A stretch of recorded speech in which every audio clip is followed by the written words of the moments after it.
Welcome to SV6 news సమగ్ర సమాచార వారధి. ఆ రికార్డ్స్ కావాలి. ఇక్కడికి వచ్చిన గోవుల తాలూకు రికార్డులు ఎక్కడికి వెళ్తున్నాయి, ఎక్కడ స్లాటర్ హౌస్కి వెళ్తున్నాయి, ఇది గోశాల లేకపోతే గోపక్షకశాల, గోవధశాల నాకు కావాలి. నేను హైదరాబాద్ నుంచి గోవులు ముందు కూడా నేను ఆపరేట్ చేసి పంపిస్తున్నా ఇక్కడికి. లాస్ట్ మంత్ నువ్వు పంపించలేదు. మళ్ళీ ఇక్కడ ఏమైంది?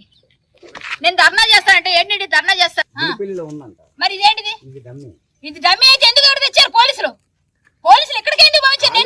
నా దగ్గర రికార్డు ఉంది. ఏదండి రికార్డు? ఇప్పుడు మీకు వినిపిస్తాను, వినండి. నేను ఆయనకి ఏం చెప్పాను సీఏ గారు, నేను మీకు పంపిస్తున్నాను వినండి ఒకసారి. కావాలంటే ఇక్కడ నేను ఆయనతో చెప్పిన మాట నేనేమైనా కోల్పోయాను.